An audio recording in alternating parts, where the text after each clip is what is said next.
It was a year with progression, change, and unfortunately some significant setbacks. It gave us some of the very best movies of the decade, exciting music, technology, huge sports moments, and an event from above that made us all look up. I'm Jamie, and this is Everything 80s, a podcast about a decade that forever changed the way we dressed, consumed, and connected. On today's dizzying journey, I take you back to one of the most significant years of the decade and the entire 20th century. This is a year that may be defined as one step forward, two steps back. This is a look back at 1986.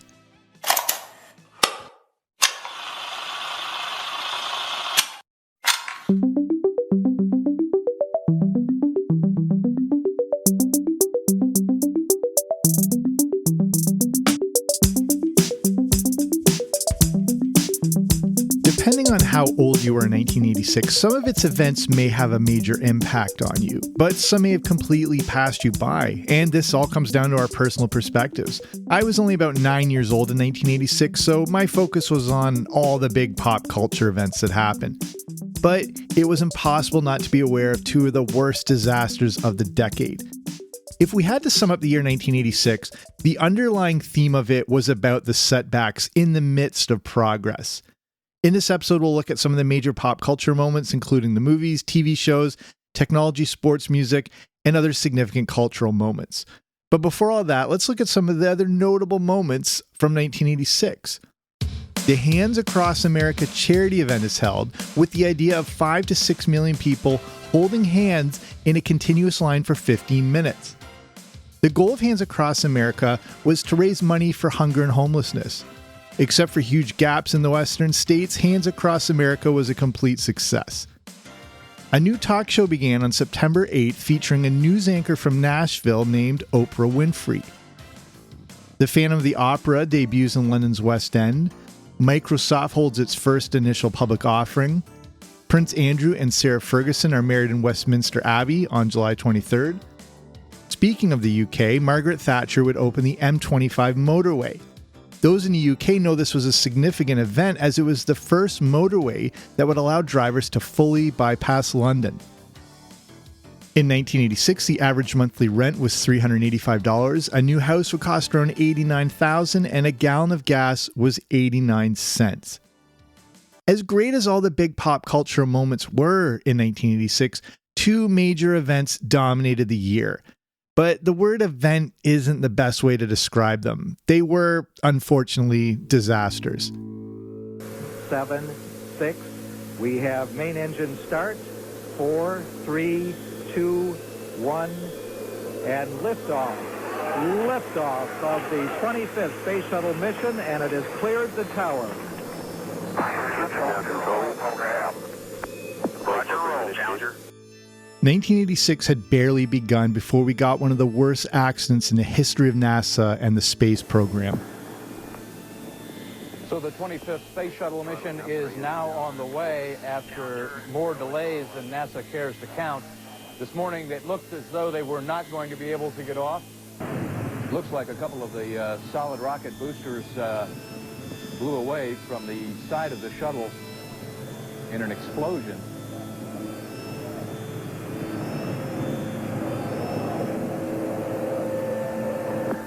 Controllers here looking very carefully at the situation. Obviously a major malfunction. The Space Shuttle Challenger would explode just 73 seconds after liftoff. For kids in the 80s, this became one of the first where were you when moments we would experience.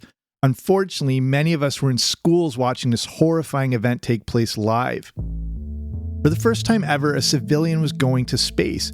Krista McAuliffe was a school teacher from New Hampshire, and including a teacher created more interest in the Challenger's launch.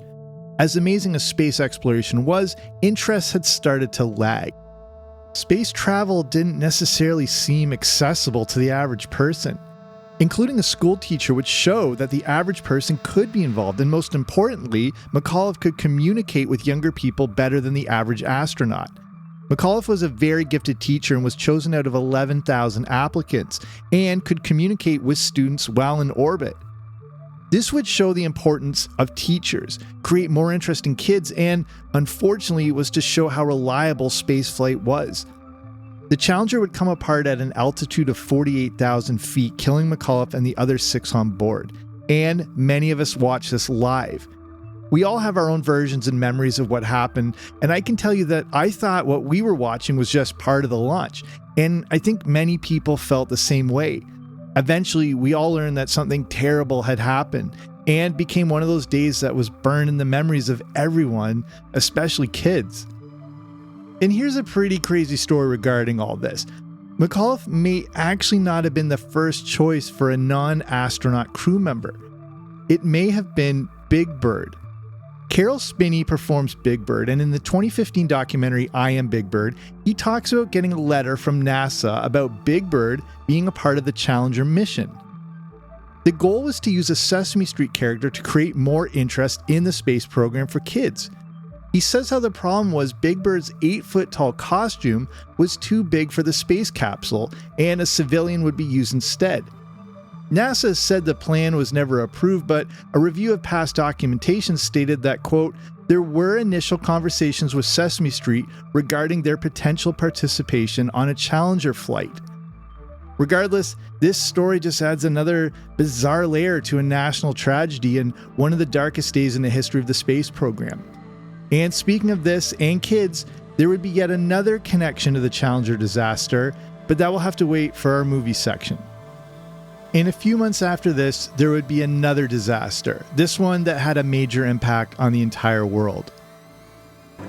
The first word that something was seriously wrong came from this power plant in eastern Sweden, where workers coming on the job registered abnormally high levels of radiation on their bodies. If you want to go back into my earlier episodes, I did a show all about the 3 Mile Island nuclear accident. As we've now learned, this event was much more serious than we realized, but at the time, it was thought that we dodged a bullet. We weren't so lucky on April 25th, 1986. There has been a nuclear accident in the Soviet Union, and the Soviets have admitted that it happened. The Soviet version is this. One of the atomic reactors at the Chernobyl atomic power plant near the city of Kiev was damaged, and there is speculation in Moscow that people were injured and may have died. The Soviets may have been fairly quick to acknowledge the accident because evidence in the form of mild nuclear radiation had already reached beyond the Soviet borders to Scandinavia. Sleep-deprived workers were running several tests on reactor number 4 at Chernobyl. This was routine maintenance, and they were testing to see if the reactor could be cooled if the plant lost power. Several power surges then occurred inside the reactor. This created a chain of reactions that just couldn't be stopped. It resulted in explosions that were so powerful they blew the concrete and steel lid right off the reactor. The core was exposed and began leaking radioactive material into the air. Many were killed, and no one knew exactly how severe the explosion had been. During the time of the Cold War, the Soviet Union tried to downplay it as much as possible. It would take 36 hours until nearby towns were even evacuated. But the radioactivity had spread as far as Sweden, so there was no way for the Soviets to continue to keep the disaster under wraps. The rest of the world understandably panicked, and the Soviets tried to contain the disaster. Human beings were actually used to clear out nuclear material. Eventually, a giant container was built to contain the wreckage, and that was still in place up to 2016. But everyone's fears about nuclear power had come true. If 3 Mile Island was our warning sign, Chernobyl was the nightmare reality. And could this happen again? The damage was so severe that the zone around the reactor would not be habitable for 20,000 years. Hundreds of thousands of people needed to be moved, and thousands, if not hundreds of thousands, suffered the effects of the radiation. Some see the Chernobyl disaster as the beginning of the downfall of the Soviet Union, but it was a horrifying reminder that as far as our progress had come by the mid-80s, our safety was not always guaranteed. The Chernobyl disaster is obviously a big topic, but will be the primary focus for a full show, so look for that in a future episode. And make sure you're subscribed so you never miss any of the new episodes. It's free, and that's the best price anything can be. And speaking of my other episodes, there's one I recently released, and it was about a major event in 1986 that made us all look up. It had been 76 years since Halley's Comet had last passed by the Earth, but it was set to make its return around February. But it would still be visible going into March and April. The return of Halley's Comet was a big deal, especially for kids. If your school was like mine, the majority of our lessons included the comet and everything significant about it. And one of the most interesting things about Halley's Comet is how it allowed us to take stock of how much we had progressed and advanced as a species. The last time Halley's Comet passed by Earth, back in 1910, electricity, phones, and cars were all relatively new. The Orville brothers had only just made their first flight a few years prior. In 1986, we were indeed living in the future. We could fly anywhere in the world, had computers, could beam live images around the planet, and had space stations and a plane that could fly in space. In 1910, we could barely capture an image of Halley's Comet. In 1986, we had probes and satellites in space able to study it. Halley's Comet appeared right between the Challenger accident and the Chernobyl explosion and made for an interesting phenomenon. The technology humans developed that now allowed us to see and study this comet better than at any point in human history was also causing some disasters down here on Earth. So if you want the full story on Halley's Comet, please go back and check out my episode all about it. But let's move in to the big movies of 1986. And this year may be one of the most underrated years for movies in the entire decade, possibly ever. Let's highlight some of the big ones. The first one would have to be Top Gun, and this movie was an absolute juggernaut. Released on May 16th, it helped to take Tom Cruise to the next level. Based on an article called Top Guns, the movie was pure action, and despite mixed reviews from critics, dominated the box office. Top Gun was so big that 4 weeks after it was released, the theaters showing it increased by nearly 50%. That is unheard of in movies, as this is a point where most everyone has seen it and the showtimes and screenings start to dwindle down. By the end of its release, Top Gun made nearly $360 million at the box office. Adjusted for inflation, this is close to $1 billion. And this was against a relatively low budget of just $15 million. Top Gun was a gigantic hit is what I'm trying to say. And then there is one of the most defining comedies of the 1980s, Ferris Bueller's Day Off. Bueller. Bueller. Bueller. Bueller. Bueller. Here. Bueller. Bueller. Bueller. It's the movie that many cite as their absolute favorite of the decade. Ferris Bueller was this generation-defining comedy, gave us many iconic scenes and images, and became instantly quotable. Released on June 11th, the John Hughes classic wasn't a box office juggernaut like Top Gun, but was a massive surprise hit. Made for just $5 million, the film would go on to gross over $70 million, or nearly $200 million adjusted for inflation. A pretty staggering amount for a comedy that opened on only 1,300 screens. Ferris Bueller's Day Off would be the 10th highest grossing film of the entire year, and is filled with so many great moments.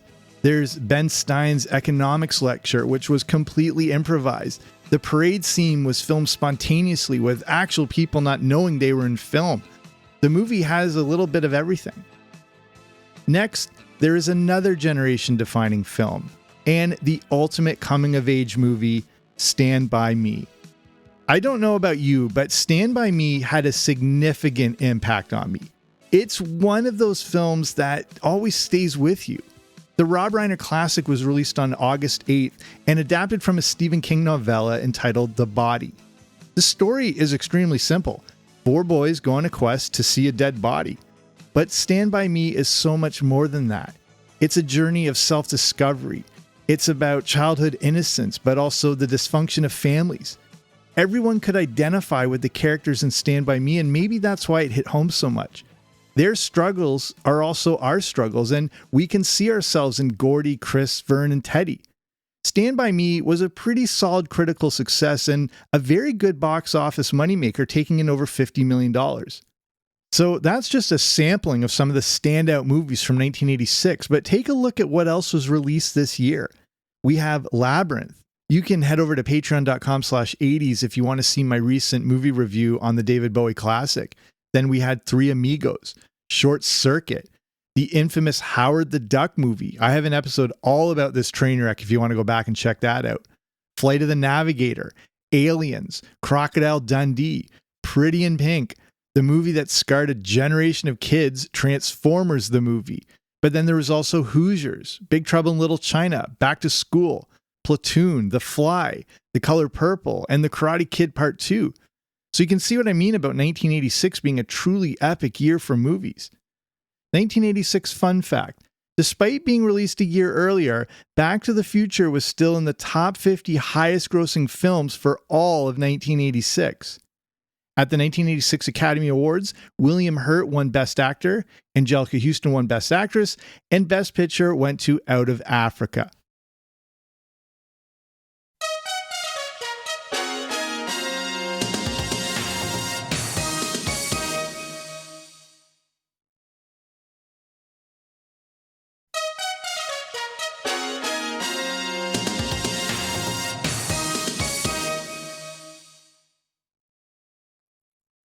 So earlier, I mentioned the connection between the Space Shuttle Challenger and the movies. Well, there was a huge movie planned for the summer of 1986, and it unfortunately suffered from probably the worst timing in film history. That movie was called SpaceCamp. If you've never heard of it, it's understandable. SpaceCamp was the story of kids who accidentally get launched into space aboard the space shuttle. The kids now have to figure out how to stay alive in space while Mission Control tries to get them home. The movie was scheduled for release on June 6, barely 4 months after the Challenger disaster. 20th Century Fox now had one of the biggest marketing nightmares in history on its hands. The problem was, SpaceCamp was intended as a huge movie. I mentioned about NASA trying to drum up more interest in the space program for kids, and SpaceCamp was part of this plan. The movie even used real footage of the Challenger for the launch scenes, and NASA played a big role in the film's production. It was kind of intended as a Goonies in space and starred Kelly Thompson, a young Joaquin Phoenix, and Leah Thompson fresh off of Back to the Future. The musical score was even created by the iconic John Williams. This was a movie that should have dominated the summer movie season for kids and families. It could have been as popular as films like Flight of the Navigator or The Goonies or Adventures in Babysitting. But how in the world do you market a movie about a NASA space shuttle so shortly after a national tragedy? There was a lot of backlash that this movie was even released, but it really was a no-win situation.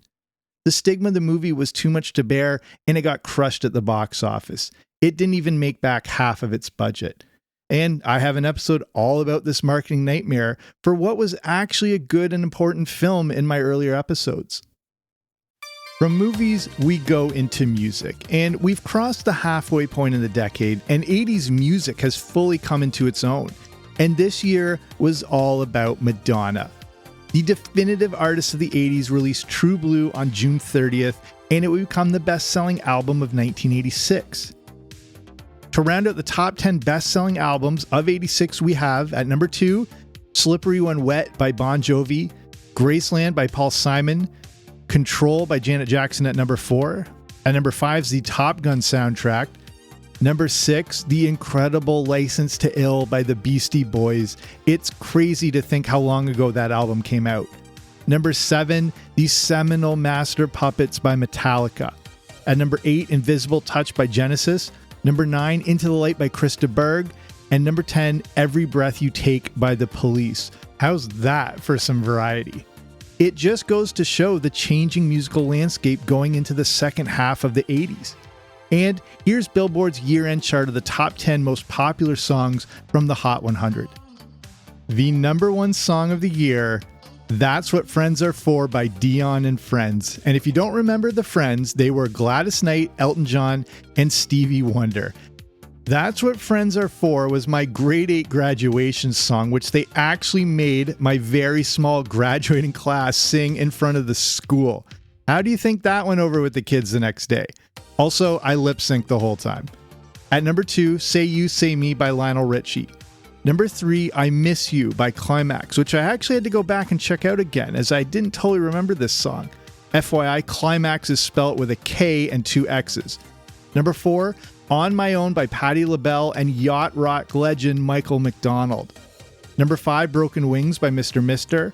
Number 6 was How Will I Know by Whitney Houston. Number 7, the crazy and incredible song Party All the Time by Eddie Murphy. Number 8, Burning Heart by Survivor. Number 9, Mr. Mister again with Kyrie, big year for them. And at number 10, another 1980s defining song, Addicted to Love by Robert Palmer. What a top 10 and what a year for music. 1986 would be the last time Freddie Mercury performed with Queen. There was also a horrible bus accident involving Metallica that took the life of the original and massively influential bassist Cliff Burton. 1986 also saw the release of an interesting musical experiment where a group of younger singers was put together, then molded and shaped to become a pop band. This group would be called New Kids on the Block and would release their debut album on April Fool's Day of that year. So take that for whatever it's worth. At the 1986 Grammys, No Jacket Required by Phil Collins won Album of the Year. We Are the World by USA for Africa won both Song of the Year and Record of the Year. As we look at the technological advancements, technology continues to hum along in 1986. Here are a few of the more significant developments. One of the biggest has to be the official founding of Pixar. The Pixar company has roots going back to 1974 and was a part of Lucasfilm. The goal was always to create the world's first computer animated film.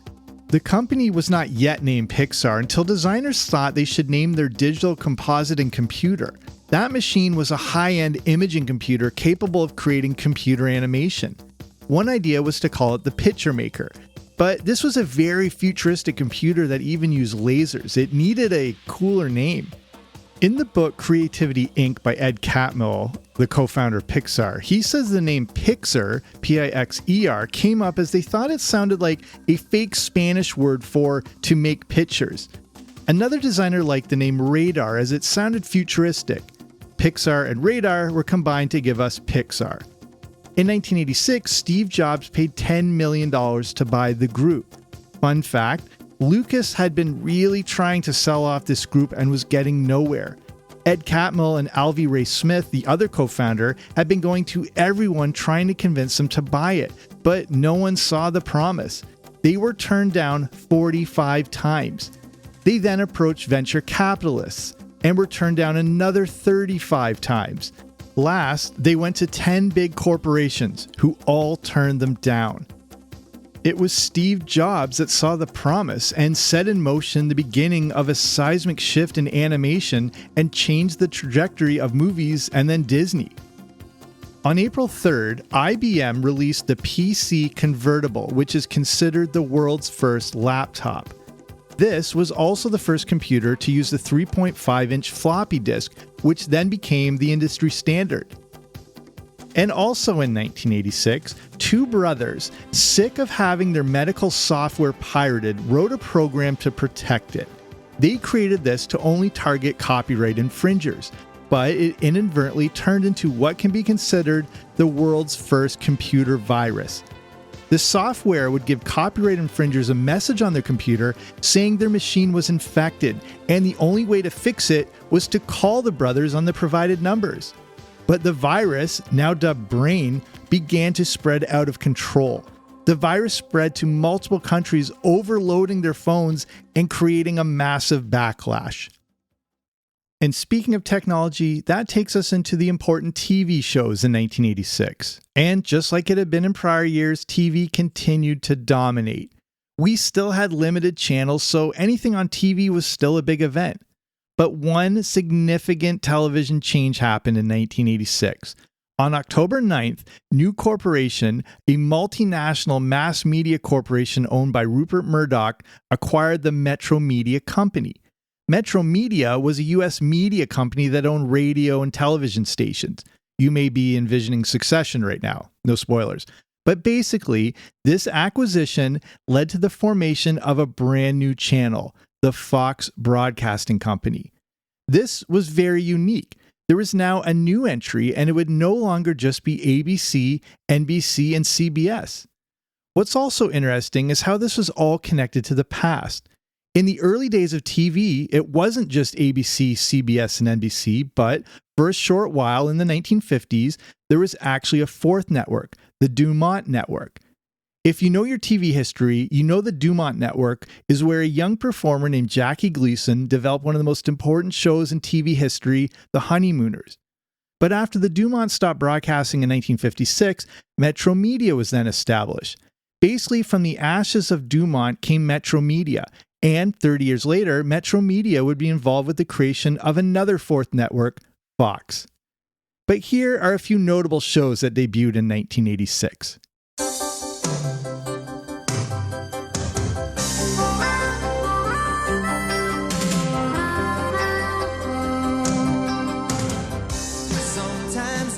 Perfect Strangers may be the perfect sitcom.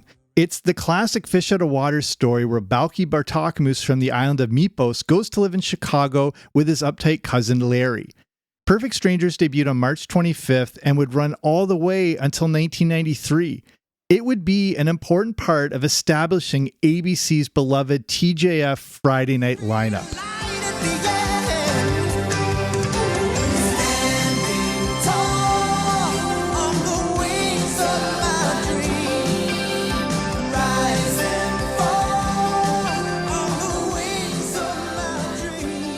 Perfect Strangers gave us one of the greatest sitcom themes ever, Nothing's Gonna Stop Us Now. It was composed by the same people who created the themes for Full House, Family Matters, and Step by Step, giving a continuity to these beloved classics and this period in TV history.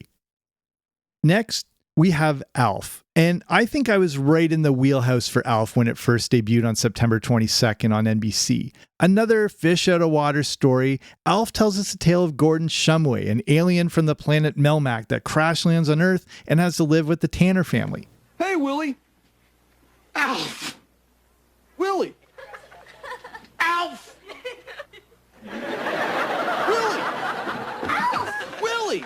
Alf! Willie! Alf! Willie? We were worried sick about you. Really? Were you throwing up and everything?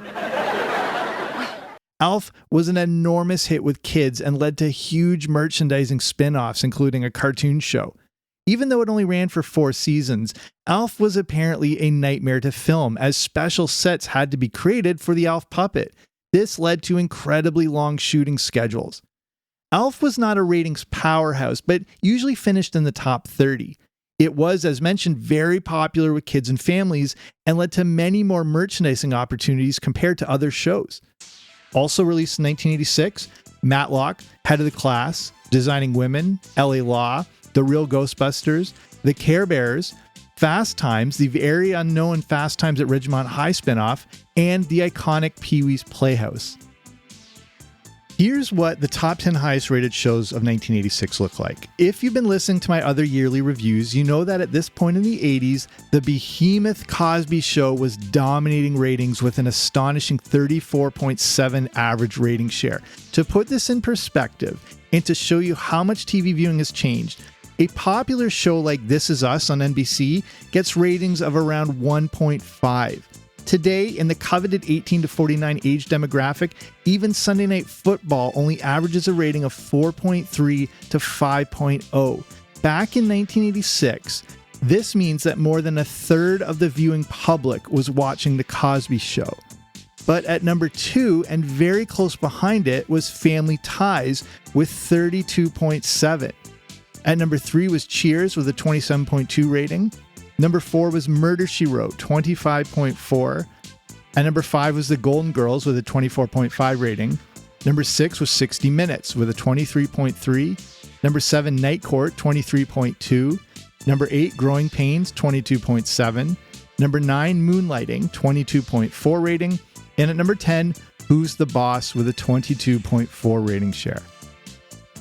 And as we're talking about TV, let's talk about the major sporting events we watched on them in 1986. And it's safe to say that 86 was a big year for sports. The Commonwealth Games were being held that year in Scotland. It was also a World Cup year, and a big one at that. Held in Mexico, the FIFA World Cup produced one of the most dramatic, iconic, and controversial moments in World Cup history, La Mano de Dios, or as you may know it, the Hand of God goal. seen that much of Hodge or Trevor Stephen. Maradona just walked away from Hoddle then. Valdano, Hodge and Maradona! They're appealing for offside. The ball came back off the foot of Steve Hodge, and Maradona gives Argentina the lead. The England players protesting to the referee.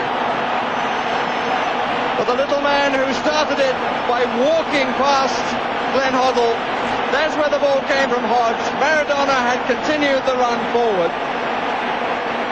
and the goal is given. At what point was he offside? Or was it a use of the hand that England are complaining about? The quarterfinals of the World Cup pitted Argentina against England. Diego Maradona was arguably the biggest star in the sport and definitely the showcase of that year's World Cup. 6 minutes into the second half, Maradona would find himself in the penalty box with the ball coming towards him. Battling against the much taller English goalie, Maradona jumped with his left arm outstretched, looking to make her header, and scored. But it appeared as if his fist had maybe hit the ball and not his head. The referees were not in the ideal position to see, and with no instant replay, they could not make a call. English players immediately protested the goal, and even Maradona glanced at the refs after scoring, looking for a reaction. But with no dismissal of the goal, he fully celebrated. If you're new here, I'm Canadian but also grew up in England and remember this event all too well. I especially remember a barrage of profanity, the likes I had never heard before, directed at the TV. Argentina would go on to win that game 2-1, with Maradona scoring another goal, which was then called the goal of the century. It was a tough day for the Brits. A photographer captured this moment, revealing the hand of God, and years later, Maradona would admit he scored the goal with his hand. Maradona and Argentina would go on to win the World Cup, defeating what was then West Germany 3-2. And a few more fun facts from World Cup '86. For my home country of Canada, this was our very first appearance at the final stage, and we would not return for 36 years until we qualified for the 2022 World Cup. Mexico '86 is considered the event that popularized the Mexican wave. It was after Mexico '86 that the wave became popular at sporting events around the world. But there's also a person named Crazy George, crazy spelled with a K, that says he invented it at a Yankee game in 1981. So there's some dinner party conversation for your next candlelight supper. But here's some of the other big sporting events and winners from that year. Chris Evert wins her final Grand Slam, defeating Martina Navratilova at the French Open. But Navratilova won Wimbledon and the US Open. Boris Becker would win Wimbledon that year. Jack Nicklaus wins his 18th and final major at that year's Masters. Greg Norman wins his first major at the US Open. Greg LeMond wins the Tour de France, becoming the first American to do so. In football, Liverpool wins the coveted double, which is the league title and the FA Cup. Mike Tyson knocks out Trevor Berbick to become the youngest ever heavyweight champion at just 20 years old. The Super Bowl was won by the Chicago Bears. The New York Mets win the World Series, which gave us another infamous moment, the ball through the legs botch by Bill Buckner. Sorry to bring that up, Red Sox fans. For my Aussie friends, the Hawks win the 90th VFL Premiership, the Boston Celtics win the NBA Championship, and in a monumental moment in my personal household, the Montreal Canadiens win the Stanley Cup. So that's 1986, a year that may be more monumental than you remembered. It was unfortunately a year of major disaster and setbacks, but there were many moments and things that provided great memories. From a pop culture standpoint, years don't get much better than '86. There's tough competition, but when you look at the movies, sports, TV, and music, 1986 may be the best year of the decade. But we'll rank them all in a future episode. We've now crossed the halfway point of the decade and are well into the second half. And with just 3 years left, there is still a lot yet to come. So thank you so much for listening. If this is your first time checking us out and you like what you heard, there's plenty more where that came from. So please jump back in the DeLorean and go back. There are a ton of other great episodes for you to sink your teeth into. If you enjoyed this episode, do me a solid and give us a 5-star review to help other people find these amazing stories. And if you're in a position to do so, you can consider supporting the show over at patreon.com. So that's the platform for as little as a few dollars a month. You can support the show but get bonus content such as the Everything 80s Movie Review podcast, which I mentioned earlier. If you want to learn more, just head to patreon.com/80s. That's patreon.com/80s, or wherever you're listening to this on, there should be a link in the description to take you there. So that's it for me. I'm Jamie, and this has been Everything 80s, but I'll be back soon with a new episode. Don't you dare miss it.